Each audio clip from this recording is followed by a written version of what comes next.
Hello बच्चों, let's see this question. The order of energy absorbed which is responsible for the color of complexes.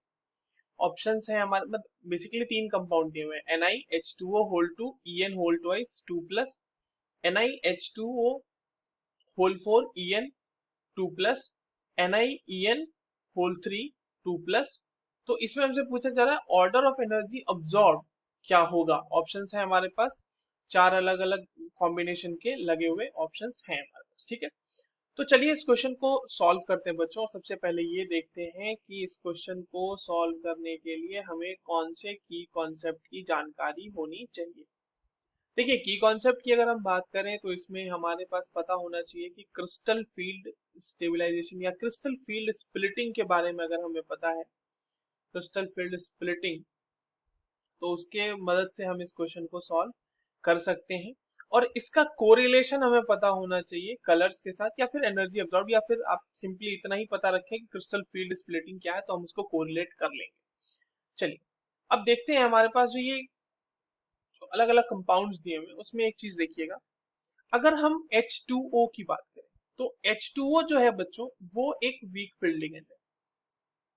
ठीक है, weak field ligand है। But वहीं पर अगर हम En की बात करें, इथिलीन डायमाइन जो है ये एक बहुत ही स्ट्रॉन्ग फील्ड लिगेंड है।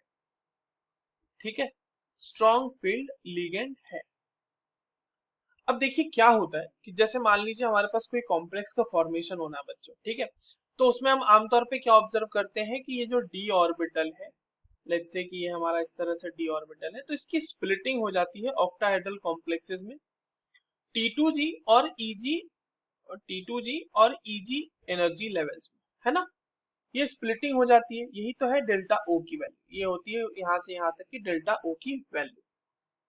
अब एक चीज समझ लीजिएगा यहाँ पे कि अगर स्ट्रॉन्ग फील्ड लिगेंड की क्वांटिटी हम बढ़ा रहे हैं या in presence of strong field ligand, तो इसको इस तरह से समझिए कि as the number of En जो कि एक स्ट्रॉन्ग फील्ड लिगेंड है, तो as the number of En increases, इसके वजह से क्या हो रहा है, इसकी वजह से हो रहा है स्प्लिटिंग इंक्रीजेस या क्रिस्टल फील्ड स्प्लिटिंग एनर्जी। इसको इस तरह से लिख लेते हैं हम, थोड़ा ज्यादा अप्रोप्रिएट रहेगा। Crystal field splitting increases, splitting increases. तो इससे क्या हो रहा होगा बच्चों, डेल्टा ओ की वैल्यू बढ़ रही है ना। तो जितनी ज्यादा डेल्टा ओ की वैल्यू होगी उतना ज्यादा एनर्जी अब्सॉर्ब करना पड़ेगा in order to emit the color in the compound. So therefore C will be absorbing maximum energy। ठीक है, और C क्या है हमारा बच्चों, C है हमारा NiEn होल थ्राइस 2 प्लस, यही तो है, करेक्ट। अब देखिए पहले वाले में, ए वाले में दो En है और बी में एक En है, तो हम कंपेरेटिवली अब कर सकते हैं ना, सबसे ज्यादा सी में हुआ, उसके बाद किस में हुआ होगा, ए में हुआ होगा, क्योंकि वहां पे दो En है। तो उसकी वजह से क्रिस्टल फील्ड स्प्लिटिंग हो रही होगी, राइट। तो करेक्ट ऑप्शन क्या हो जाएगा इसके हिसाब से, C, A and then B. So the correct option will be option number 4। I hope you understood this well. All the very best.